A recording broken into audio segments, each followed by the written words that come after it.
저희 교회가 42주년을 맞이했습니다. 이 페이필 지역에서 한국 교회는 제일 오래된 교회입니다. 하나님께서 교회를 세웠을 때 그냥 목적 없이 세운 것은 아닙니다.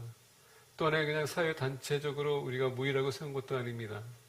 교회는 지상명령 감당하게 하기 위해서 주님께서 그 비전을 가진 사람들을 모이게 한 것입니다. 교회는 선교와 전도하는 데 힘써야 됩니다. 만약에 교회가 그런 사역에 힘쓰지 않는다면 전에도 제가 말씀드린 것 같습니다. 다른 단체도 좋은 데가 많아요. 거기 가면 여러분들 많은 사람들 만날 수 있고 즐거운 시간 보낼 수도 있습니다. 육신적인 쾌락도 느낄 수도 있어요. 근데 우리가 육신적인 관심 갖는 게 아니라 영적인 것에 관심 먼저 갖고 난 후에 우리가 변화된 모습으로 우리가 육신적으로 관심을 가져야 될 필요가 있습니다.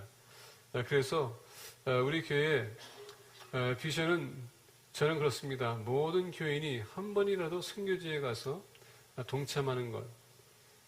선교지에 가서 많은 걸 할 요구는 안 합니다. 일단 선교지에 가게 되면 그 자체가 은혜가 될 수 있고 도전이 될 수 있습니다. 우리가 가는 곳을 보게 되면 우리보다 더 열악한 곳에서 그들이 예수님을 알고자 하는 그 마음과 또 믿고 교회를 세워서 믿음 생활하는 것을 볼 때 정말 도전이 돼요.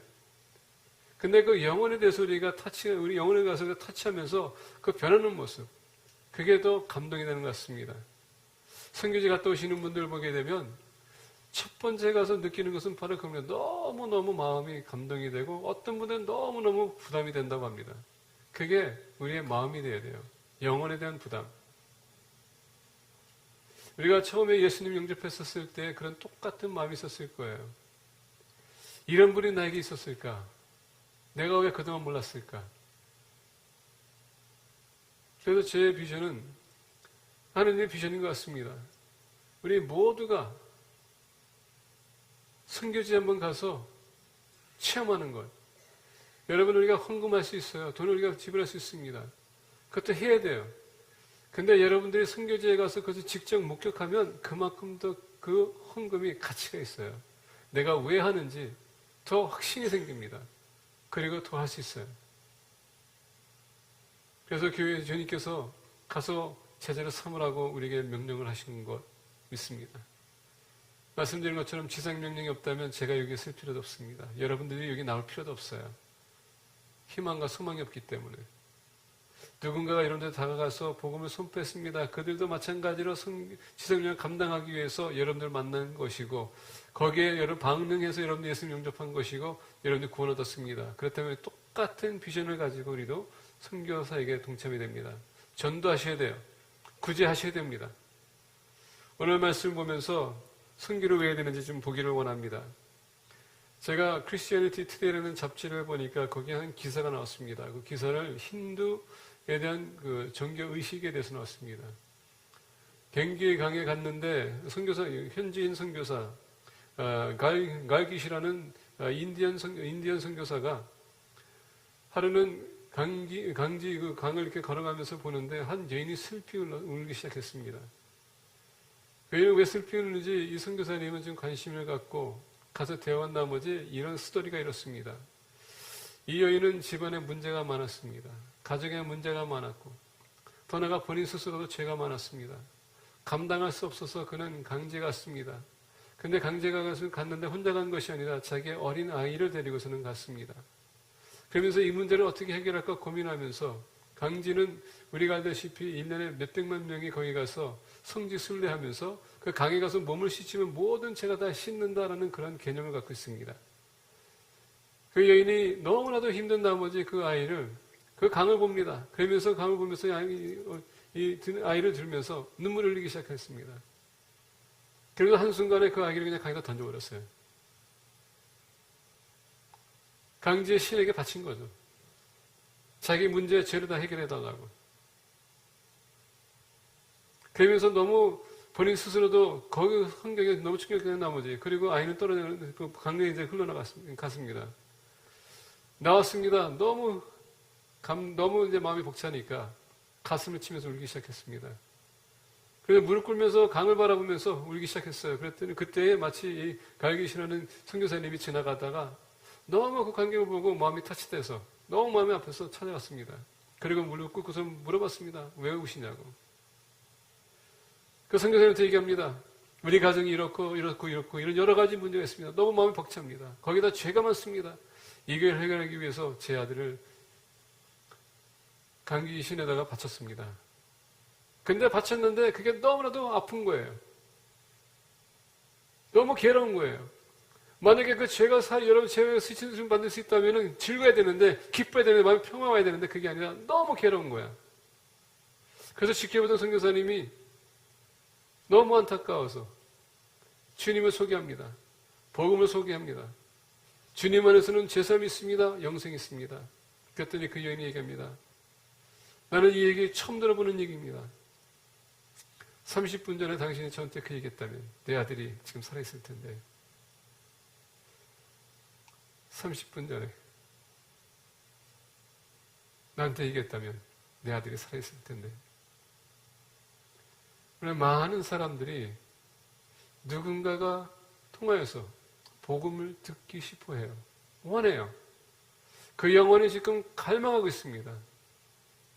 그 영혼이 살아나기 원해요. 근데 우리가 알다시피 구원은 오로지 예수 그리스도를 통해서 오는 것입니다.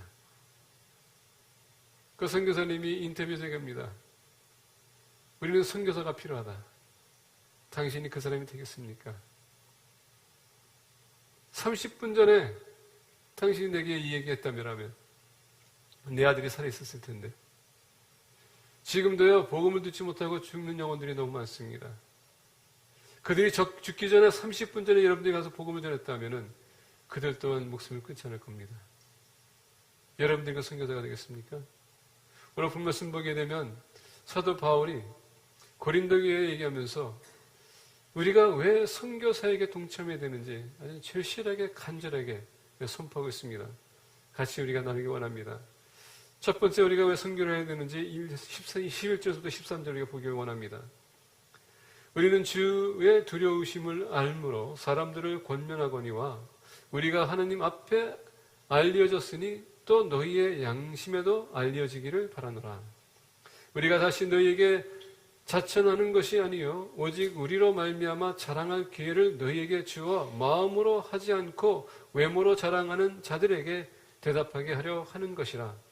우리가 만일 미쳤어도 하나님을 위한 것이요 정신이 온전하여도 너희를 위한 것이니. 첫 번째 우리가 선교될 목적은, 이유는 바로 11절에 있습니다. 우리는 주의 두려우심을 알므로 사람들을 권면하거니와. 지금 사도 바울이 이겁니다. 우리가 주의 두려우심을 안다. 뭐가 두렵습니까? 예수 그리스도를 영접하게 되면 우리가 영생이 있는데 뭐가 두렵냐 이겁니다. 근데 여러분, 우리가 예수님 영접했지만 예수 형사는 두려울 필요가 없습니다. 근데 사도 바울이 왜 두려움을 안다는 것을 했을 때 아는 것은 뭐냐? 만약에 예수 그리스도를 우리가 제대로 믿지 않았다면은 반드시 심판이 있을 텐데 그 심판 앞에 설 때 너는 어떻게 될 것이냐? 그러다 보니까 오늘 우리는 주의 두려우심을 알므로 확실하게 한다는 얘기입니다. 우리가 한번 여러분 죽습니다. 죽은 다음에 뭡니까? 심판이 온다는 얘기예요. 주님 앞에 설 것입니다. 주님은 우리를 반드시 심판하실 거예요.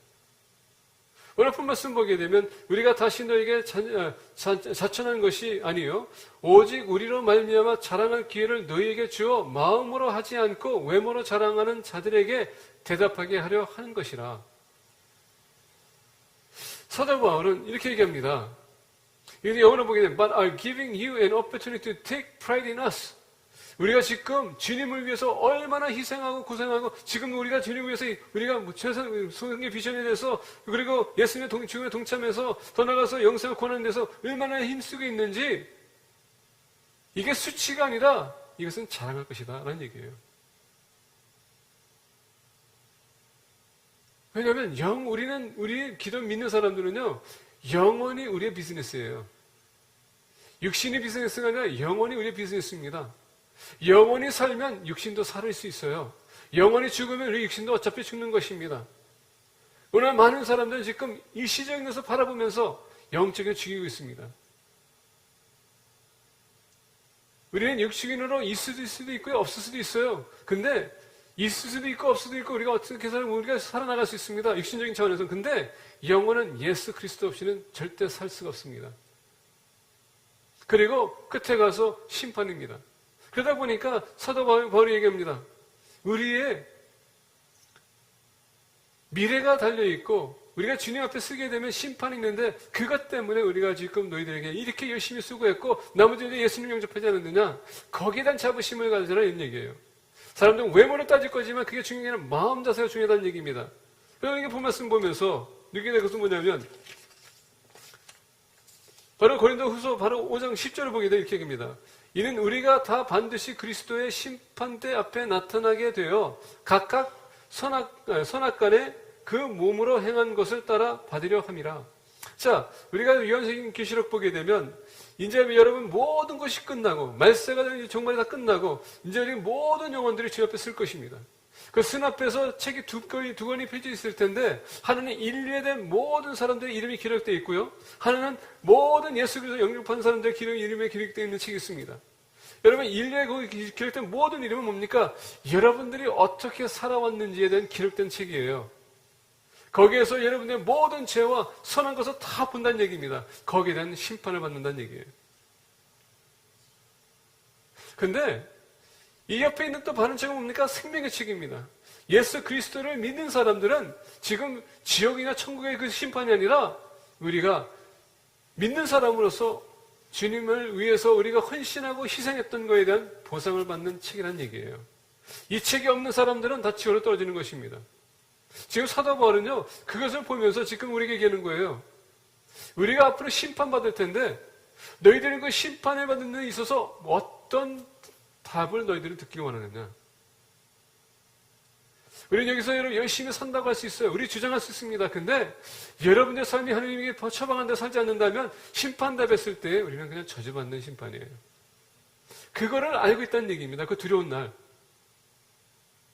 우리가 그것을 안다면, 우리가 영생 얻은 사람이라면 그 영혼에 대한 그 두려움, 우리가 그 마음 때문에 모두에 있대서 그거로 인해서 우리가 움직여야 된다는 얘기예요. 그래서 우리 믿는 사람들은 성경을 왜 되는가? 하나님의 심판이 있기 때문에 거기에 감동돼서 좌우돼서 우리가 섬겨야 된다는 얘기입니다. 나 혼자 천국 갈 수 없다는 얘기입니다. 저는 우리 큰형님, 우리 작은형님이 계세요, 누님이 계세요. 제가 막내다 보니까는 제 얘기를 잘 안 들어요. 그나마 우리 작은형님은 교회를 다녀요.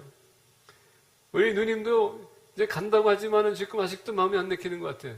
안타까워요. 전화할 때마다 교회 나가야 됩니다. 다시 그 신앙 다 되셔야 됩니다. 근데 안 해요. 우리 형님의 대답은 뭔지 아십니까? 내가 충분하게 돈을 벌고 난 후에 이제 나이가 한갑이 돼가지고 아직도 지금 힘들어하세요. 그건 이유가 안 돼. 왜? 상처받은 게 바로 그거기 때문에. 돈이 없는 사람은 교회 목사님 무시했다. 그게 항상 머리에 박혀 있기 때문에 거기에서 벗어날 수가 없어요. 저는 안타까운 겁니다. 청년 때 청년회장까지 하시면서 얼마나 많이 열심히 했는지. 근데 목사님의 한마디 때문에 충격받아가지고 거기서 나오지는 못해요. 헤어나지 못해요. 형님이 이 설교를 좀 들었으면 좋겠어. 제가 우리 웹사이트를 가르쳐 줬거든요. 꼭 보라고. 거기서 깨어나야 돼. 근데 저는요, 그 영원히 불쌍한 겁니다. 그게 중요한 게 아니라고 얘기합니다. 그럼에도 불구하고 그는 거기에 사로잡혀 있어요. 매일 기도하고 있습니다. 지난번에 하와이 갔었을 때 그렇게 얘기했습니다. 그래, 갈게 했는데도 지금 시간이 안 되니까. 이런 얘기하고 있습니다. 얼마나 안타까운지. 누가복음 16장 25절에서 28절 보게 되면 이런 말씀이 있습니다. 아브라함이 이르되 얘 너는 살아있을 때 좋은 것을 받았고 나사로는 고난을 받았으니 이것을 기억하라. 이제 그는 여기서 위로를 받고 너는 괴로움을 받느니라. 그뿐 아니라 너희와 우리 사이에 큰 구렁텅이가 놓여 있어 여기서 너희에게 건너가지도 가고자 하되 갈 수 없고 거기서 우리에게 건너올 수도 없게 하였느니라. 이르되 그러면 아버지여 구하오니 나사로를 내 아버지의 집에 보내소서. 내 형제 다섯이 있으니 그들에게 증언하게 하여 그들도 그 고통받는 것에 오지 않게 하소서. 자, 라사로와 부자의 얘기입니다. 여러분 성경에 보게 되면 특히 예화를 할 때에 예화할 때에 비유해서 했지만은 이름이 들어가게 되면 그건 실화를 얘기하는 겁니다. 예수님께서 지금 이거 비하를 하지만 이것은 실화를 얘기하면서 천국과 지옥이 있다는 것을 지금 가르쳐 주는 거예요.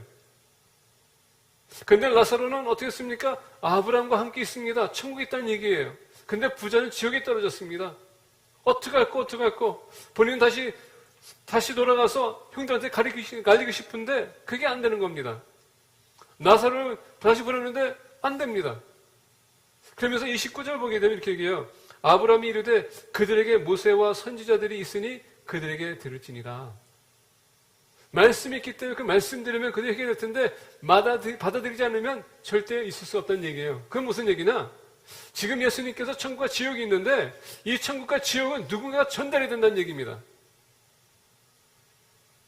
우리 믿는 사람들은 이 천국과 지옥이 있기 때문에 그 지옥의 심판의 두려움 때문에 우리가 감동이 돼서 우리 가족들과 친척들과 우리 친구들에게 전도해서 그들을 주님께 인도해야 된다는 얘기예요.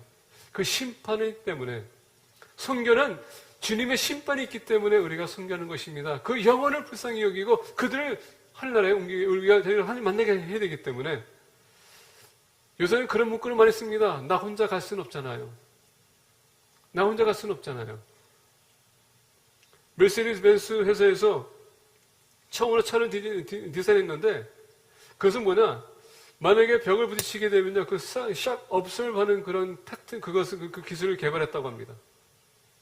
근데 이것을 개발하게 되면 대부분 어떻게 합니까? 그걸 등록시켜요. 왜? 그래야지 돈을 버니까. 쓰는 사람들한테 그거 다 로열티 줘야 되니까. 요새 애플을 보세요. 그냥 모든 거 다 패턴다 시켜. 아니, 여러분 생각해보세요. 폰들이 다 이렇게 생겼는데 그걸 패턴 시켜가지고 다 고소하는 거. 이게 말이 됩니까? 근데 그게 통과돼. 먹혀요. 근데 벤츠 회사가 선전을 통해서 이것을 소개하면서 무슨 얘기합니다. 누가 물어봅니다. 이걸 왜 패턴을 안 하냐? 왜 등록이 안 시키냐? 이런 것 중요한 것을 어떻게 패턴을 시켜서 우리만 가질 수 있습니까? 모든 사람이 다 공개해야 되지 않겠습니까? 생명이 중요하다는 얘기예요. 그게 우리의 모토가 돼야 돼요. 나만 혼자 갈 수 없기 때문에 같이 가야 되지 않겠습니까? 그래서 우리는 시어링 해야 되는 겁니다. 그래서 선교에 우리가 동참해야 되는 겁니다. 전도, 선교해야 됩니다. 구제해야 됩니다. 주님 은혜 받은 것, 받은 것을 가지고 나눠주셔야 됩니다. 그래서 여러분 소망이 없는 사람들이 주님을 알고 주님께로 돌아올 수 있도록. 두 번째, 선교된 목적을, 이유를 말씀드리겠습니다. 4절서부터 17절입니다. 그리스도의 사랑이 우리를 강권하시는도다. 우리가 생각한 건데 한 사람이 모든 사람을 대신하여 죽었은즉 모든 사람이 죽은 것이라. 그가 모든 사람을 대신하여 죽으심은 살아있는 자들로 하여금 다시 그들 자신을 위하여 살지 않고 오직 그들을 대신하여 죽었다가 다시 살아나신 이를 위하여 살게 하는 함이라. 아담으로 인해서 모든 사람들이 죄인이 됐습니다. 죄가 들어왔어요. 우리는 죽었습니다. 예수님께서는 오셔서 그 죽은 자들 위해서 죽으셨습니다. 왜? 그들 살리기 위해서. 근데 살리는 목적이 뭡니까? 아버지의 영광을, 의를 위해서. 여러분 말씀 보니까 다시 살아나신 이를 위하여 살게 하려 함이라. 그러므로 우리가 이제부터는 어떤 사람도 육신을 따라 알지 아니하도록 비록 우리가 그리스도도 육신을 따라 알았으나 이제부터는 그같이 알지 아니하노라. 그런즉 누구든지 그리스도를 안에 있으면 새로운 피조물이라. 이전 것은 지나갔으니 보라 새 것이 되었도다. 자, 여기서 보니까 예수 그리스도를 우리가 믿는 순간에 우리는 이제는 옛 사람이 아니라 죽은 사람이 아니라 살아있는 사람입니다. 살아있는 사람이 뭡니까? 이제는 우리가 옛 모습으로 사는 것이 아니라 이제는 주님의 안에서 우리가 주님께서 처방하는 삶을 살아야 되는 것이에요. 그게 새로운 사람이라는 얘기입니다. 그렇다면 무슨 얘기냐면 우리가 예수님을 구주로 영접했다면 우리 생각을 바꿔야 된다는 얘기예요. 옛 모습, 옛 생각을 가지고 계속 살 수는 없다는 얘기입니다. 예수님 내가 안다면 이제는 여러분 예수님 안다는 것 자체가 주님 되는 걸 닮아가면서 살아간다는 얘기예요. 그건 뭐냐? 내가 변해야 된다는 얘기예요. 그래서 오늘 본문에서 14절 보니까 그리스도의 사랑이 우리를 강건하시는도다. 우리가 생각한 건데 한 사람이 모든 사람을 대신하여 죽었은즉 모든 사람이 죽은 것이라. 자, 주님 그리스도의 사랑이 우리를 강건하신다고 했습니다. 자, 우리가 여러분 보니까 예수님이 우리를 사랑하셨기 때문에 하나님께서 육신이 되어 이 땅에 오셨습니다. 우리를 위해서 어떻게 해? 죄값을 지불하기 위해서 십자가에 지셨어요. 예수님 영접하니까 어떻게 됐습니까? 그 사랑으로 십자가에 지셨다는 것은 우리가 로마서 보니까 하나님께서 그 죽으심이 하나님의 사랑을 증명했다는 얘기입니다. 하나님의 사랑. 그 사랑은 어떤 사랑입니까? 희생할 수 있는 사랑. 부족함을 채워주는 사랑. 이게 아가페 사랑이에요. 자, 여기서 보니까 그리스도의 사랑이 우리를 강권하신다고 했을 때 우리가 얼마나 연약한 가운데 있는 것을 알고 주님께서 기꺼이 우리를 위해서 희생했다는 얘기예요. 그 사랑. 우리가 예수 그리스도를 영접했다면 우리는 주님의 새로운 피조물이나 주님의 형상을 닮아가는 사람입니다. 주님의 뜻대로 살아가는 사람이에요. 그러면 여러분 주님의 뜻대로 살아가기 위해서 주님의 사랑을 배워야 된다는 얘기입니다. 어떻게 배울 것이에요?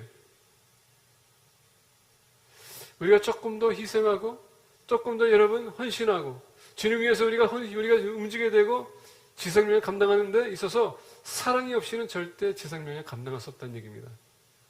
참 중요해요. 그러다 보니까 주님의 사랑이 때문에 우리가 예수님을 알고 그 사랑이 이제 우리를 움직이기 시작한다는 얘기예요. 새로운 피조물이라는 것은 뭐냐? 그 사랑 안에 거하는 사람들은 변한다는 얘기입니다. 사랑하기 때문에 영혼을 사랑해야 되고 우리도 나가서 똑같이 전도해야 되고 그들도 천국으로 인도해야 된다는 얘기예요. 우리가 열왕기 하를 보게 되면 7장에 이렇게 말씀이 있습니다. 그 나병 환자들이 진영 끝에 이르자 한 장막에 들어가서 먹고 마시고 거기서 은과 금과 외복을 가지고 가서 감추고 다시 와서 다른 장막에 들어가 거기서도 가지고 가서 감추니라. 나병 환자들이 이 친구에게 서로 말하되 우리가 이렇게 해서는 아니 되겠도다. 오늘은 아름다운 소식이 있는 날이거늘 우리가 침묵하고 있도다. 만일 밝은 아침까지 기다리면 벌이 우리에게 미칠지니 이제 떠나 왕궁에 가서 알리자 하고 아람 군인들이 지금 이스라엘 백성들을 치기 위해서 그들이 왔습니다. 그리고요 예루살렘 성전을 완전히 둘러쌌어요. 며칠 동안 계속 그들이 진을 쳤습니다. 사람들이 나올 수도 없고 들어갈 수도 없습니다. 먹을 것도 없고 먹을 것이 없기 시작하다 보니까 어떻게 합니까? 그들이 사람들을 잡아먹는 그런 제비뽑기 하기 시작하는 그런 상황이 벌어지고 있습니다. 얼마나 여러분 황당합니까? 왕이 이 소식을 듣고 있습니다. 얼마나 황당합니까? 그래서 기도한 나머지 하나님께서는 이스라엘 백성들을 구원하기 위해서 아람 군사들에게 혼동을 일으킵니다. 그래서 어떻습니까? 한순간에 다 도망가게 해요. 그래서 오늘 우리 열왕기하 7장에서 무슨 얘기하냐면 이 나병 환자들이 이제 어차피 우리가 예루살렘 성 안에 있든 바깥에는 죽는 건 마찬가지인데 우리가 저기 가가지고 우리가 풍성히 먹고 죽자 이 얘기했었어요. 그래서 그들이 이제 간 겁니다. 근데 가보니까 아무도 없어. 다 도망갔어요. 먹을 것도 많아요. 금도 은도 많습니다. 그러다 보니까 얼마나 그들이 기뻐요. 근데 먹고 마시고 그 금과 은을 숨기다 생각했는데 야 이거 우리만 이거 누리면 안 되지 않냐. 그래서 나병 환자 중에서 한 사람이 이것을 가지고 우리 빨리 가서 고백하자. 빨리 가서 우리가 구하자. 왜? 우리만 즐겨서는 안 된다는 얘기예요. 천국은 우리만 갈 수는 없다는 얘기입니다. 주님의 사랑은 나에게만 해당되는 것이 아니라 그 사랑이 모든 인류에게 다 해당된다는 얘기예요. 하느님이 세상을 이처럼 사랑하사 하지 않습니까? 그것은 뭐냐? 모든 사람들 사랑한다는 얘기입니다. 근데 내가 먼저 발견한 거예요. 그럼 어떻게 합니까? 내가 그것을 가지고 사랑이 없는 사람들에게 가서 사랑을 가르쳐 주는 겁니다. 그들도 그것을 알 수 있도록. 그래서 하느님의 사랑이 우리를 움직여서 지상명에 동참해 가는 것입니다. 우리가 선교해야 될 이유는 다른 것이 아닙니다. 두 번째는 하느님이 사랑의 나를 찾아왔기 때문에 그 사랑을 전해야 되기 때문에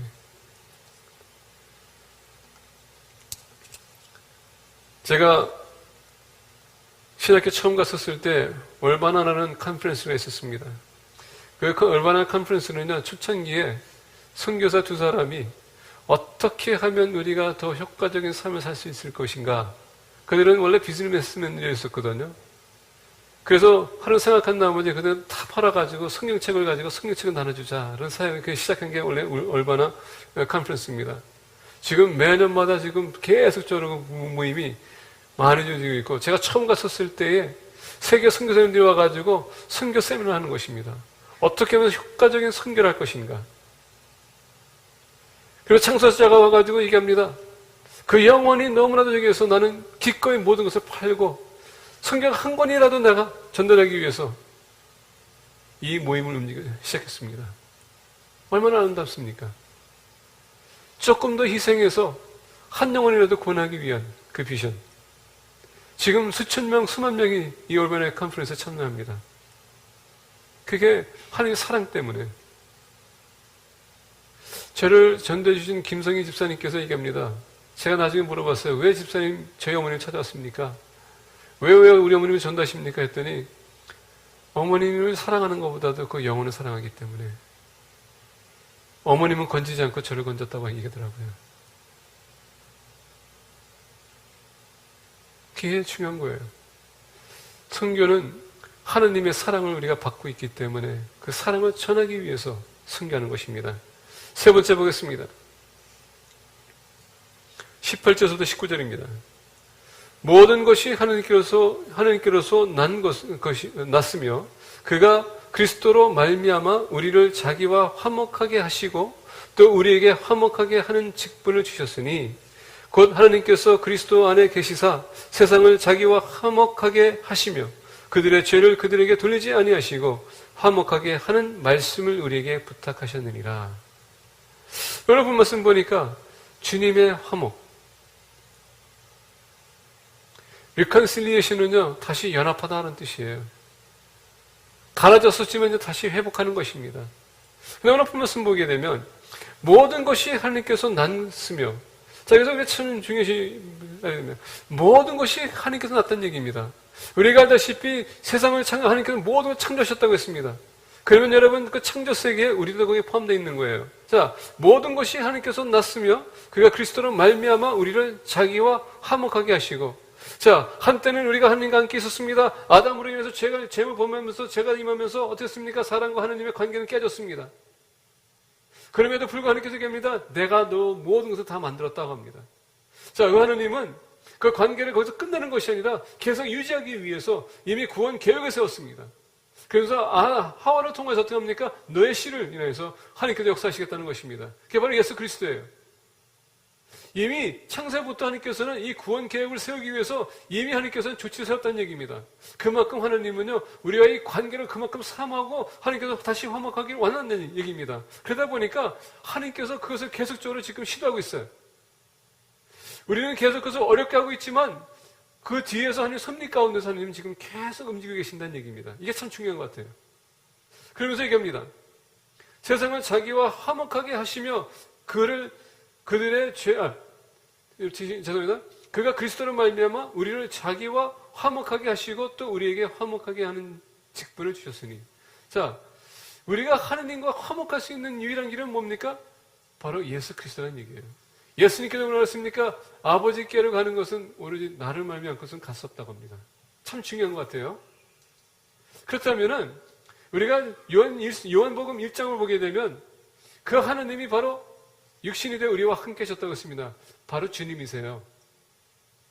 이게 참 더 중요한 건 뭐냐면 하나님이, 예수님이 결론적으로 계획을 세우시고 우리를 구원하기 위해서 자기 자신을 희생했다는 얘기입니다. 그러면서 이제 18절 끝부분을 보니까 이렇게 얘기해요. 우리에게 화목하게 하는 직분을 주셨으니 곧 하나님께서 그리스도 안에 계시사 세상을 자기와 화목하게 하시며 그들의 죄를 그들에게 돌리지 아니하시고 화목케 하는 말씀을 우리에게 부탁하셨느니라. 여기에 지상명령이 있는 것입니다. 우리와 화목하게 하시고 그것을 우리에게 부탁했다는 얘기예요. 주님의 그것은 명령이거든요. 그 명령이 우리를 선교하게 하는 것입니다. 만약에 아담이 하나님의 명령을 어겨서 죄로 인해서 그가 죽었다면 이제 주님을 통해서 이렇게 새로운 계명을 주셨습니다. 우리가 거기에 동참한다면 우리 또한 영생이 있는 것입니다.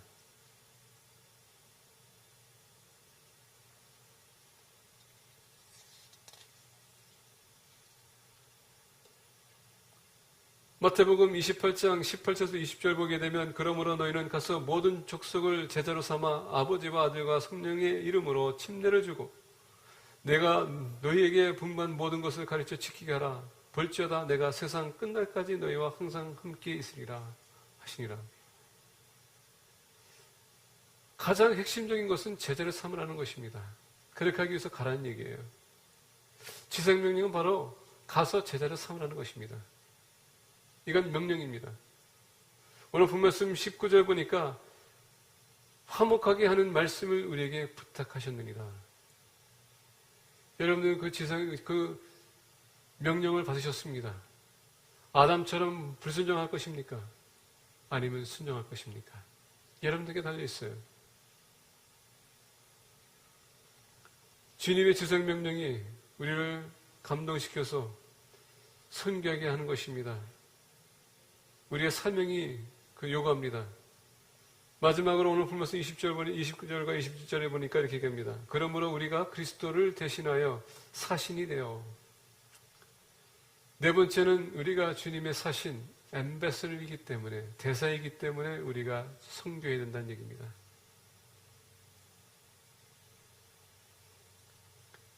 그러므로 우리가 그리스도를 대신하여 사신이 되어 하나님이 우리를 통하여 너희를 권면하시는 것 같이 그리스도를 대신하여 간청하노니 너희는 하나님과 화목하라. 하나님이 죄를 알지도 못하신 이를 우리를 대신하여 죄로 삼으신 것은 우리로 하여금 그 안에서 하나님의 의가 되게 하려 하심이라. 우리는 대사가 될 이유는 다른 것이 아닙니다. 의인되지 못한 사람들은 의인을 만들기 위해서입니다. 우리가 한때는 죄인이었습니다. 의인이 못됐었습니다. 근데 예수님을 만나고 난 후에 우리가 변했습니다. 우리 의인이 됐어요. 그것은 무슨 얘기냐? 의인답게 살라는 얘기입니다. 대사는 뭐냐?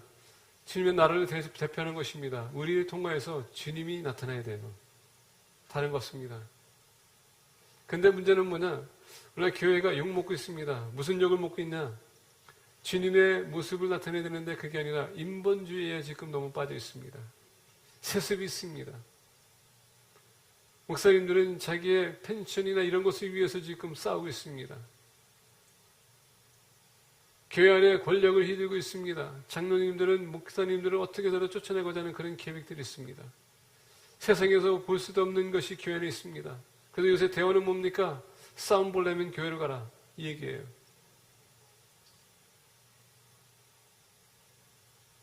싸움을 보려면 교회로 가라. 저는 그 얘기 들었을 때 정말 황당했습니다. 그만큼 교회 가게 되면 너무 충격적인 사건들이 많다는 얘기입니다. 어떤 분이 그런 얘기 하더라고요. 전도에서 처음에 교회 나갔는데 그날, 해필이면 그날, 교회 안 나갔는데 전도 계속 하려고 해도 안 간대요. 그래서 왜 안 가시냐고 물어봤더니 누군가 전도에서 처음 교회 나갔는데 그날 목사님 멱살을 잡고서는 쫓아내는 그런 환경을 봤기 때문에 난 교회를 절대 안 나간다. 그러니까 싸움을 보려면 교회로 가라고 하지 않겠습니까? 있을 수 없는 것. 근데 교회 안에서 지금 그게 보이겠습니다. 참 안타깝습니다.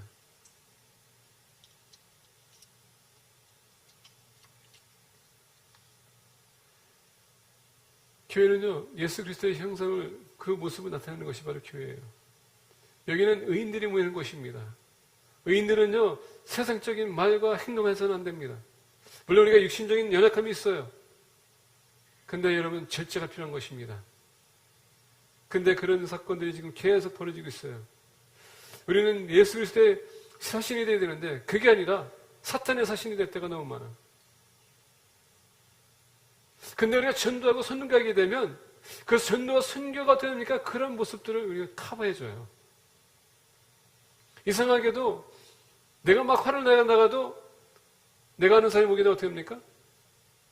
우리 표정이 바뀌어. 우리 자식들한테 막 야단치다가도요, 누가 집에 오잖아요. 그럼 어떻게 합니까? 벌써 이미 분위기가 확 바뀌어. 막 싸우다가도 누가 지나가면요, 그냥 이상하게도 우리가 얼굴이 밝아져. 전도라는 게 그런 걸 절제시키는 겁니다. 그래서 선교 전도해야 돼요. 죄송한 얘기지만 교회 안에서 여러분 이렇게 여러 가지 상황에서 보면서 우리가 불만 불평이 있다면 선교지 한번 같이 가세요. 여러분들 변할 겁니다. 지금 우리가 불만 불평이 있는 것은 너무 편하게 신앙생활하기 때문에 그래. 선교지 가게 되면 여러분 무슨 역한 대신이 있습니까? 선교지 가게 되면 무슨 여러분 표가 있어요. 먹는 거에서 얘기하는 사람들 선교지 가게 되면요 먹을 것도 없어요. 주일날 어디서 먹는 걸 내나. 이런 데 가게 되면 우리가 눈이 열리기 때문에 편할 수 있다는 것입니다. 사실은 뭡니까? 한 군데만 오래 있다 보면 다른 사람이 이해를 못해. 제가 하와이에서 23년 살았습니다. 처음에 제가 간 데가 어딘지 아십니까? 뉴저지. 누가 물어보더라고요. 왜 어디서 왔냐고. 그래서 하와이에서 왔다니까 왜 이렇게 깡통에 왔냐고. 좋은 데서 두고. 다시 돌아가래요. 너무 하와이 있다 보니까 맨날 티셔츠에다가 반바지에다가 시스루퍼만 신고 다녔어요. 교회 가게 되면 양복은 무슨 양복. 그냥 아노쇼스 하면 딱 걸치면 됐어요. 끝났어요. 그런 삶에 사다가 미국에 오니까는 환경이 바뀌더라고요. 제가 하와이에서 21년 사는 것보다 제가 뉴욕에 가서 3개월 살다가 엄청나게 당했거든요. 제가 21년 사는 거 3개월 만에 다 배웠어. 나는 하와이가 뭐 전부인 줄 알았어요. 근데 떠나니까 더 큰 세계가 있더라고요. 선교는 뭐냐면 우리가 이보다 더 큰 세계가 있다는 것을 보여주기 위해서, 체험하기 위해서 가는 것입니다. 우리가 보고 체험할 때 변하는 거예요. 그 영혼에 대한 것. 여러분 선교지 가게 되면 그 아이들과 처음에는 선교지 처음 갔었을 때 보게 되면요, 이 아이들이 삐쭉삐쭉해요. 왜? 동양인이 지금 브라질에 와가지고서 뭐하나 이런 거예요. 근데 우리가 가서 BBS도 하고 계속 그들 사랑해주고 그들과 같이 어울리다 보니까 떠날 때는요 그냥 껴안고서 울어요. 언제 올 거냐고. 아마 여기서는 그런 상황이 있으면 아유 지겨워 저러가 할 텐데, 그들은 그게 아니라 껴안으면서 언제 올 거냐고 울어요. 그런 모습, 그게 선교의 모습입니다. 대사라는 것은 주님의 그 사랑을 가지고 전할 때에 그 받는 사람으로 하여금 예수님을 만나면서 그들이 그게 너무 좋은 거야. 그렇기 때문에 가기 원치 않고 붙들기만 하고 같이 써달라고 하는 겁니다. 제 비전은 우리 교인 모두가 선교지 한 번씩 다 가기를 원해요. 아무것도 안 하셔도 괜찮아요. 그냥 가는 것만 해도 여러분 많이 보고 배울 수 있다는 얘기입니다. 헌금을 왜 하는지 여러분들이 알 수 있는 것이고, 그 헌금이 어떻게 사용되는지 여러분들이 알기 때문에, 가치가 있어지기 때문에 참 중요한 겁니다.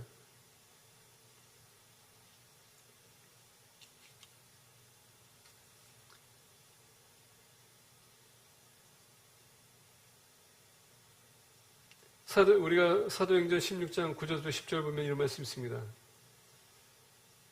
밤에 환상이 바울에게 보이니 마게도냐 사람 하나가 서서 그에게 청하여 이르되 마게도냐로 건너와서 우리를 도우라 하거늘, 바울이 그 환상을 보았을 때에 우리가 곧 마게도냐로 떠나기를 힘쓰니 이는 하나님이 저 사람들에게 복음을 전하라고 우리를 부르신 줄로 인정함이로라. 하나님의 사람들은요 비전이 필요해요. 하나님이 뭘 원하시는 그런 비전이 필요하다는 얘기입니다. 선교지는 꼭 여러분 그 선교지 나가야 된다는 얘기는 아니에요. 내가 주어진 환경 속에서 하나님께서 나를 통하여서 뭔가를 하기 원하시는데 그 비전을 우리가 받아야 된다는 얘기예요. 그래야지 사신처럼 살 수 있는, 사신처럼 우리가 임팩트할 수 있기 때문에 21절 보니까 하나님이 죄를 알지도 못하신 이를 우리를 대신하여 죄로 삼으신 것은 우리로 하여금 그 안에서 하나님의 의가 되게 하려 하심이라. 결국은 여러분 우리를 통해서 하나님은 나타나기 원하신다는 얘기입니다. 그래서 우리 믿는 사람들은 선교를 하셔야 됩니다. 이제 이 시간에 우리 선교팀 좀 앞으로 좀 나오세요. 우리 같이 기도 시간을 갖기 원합니다.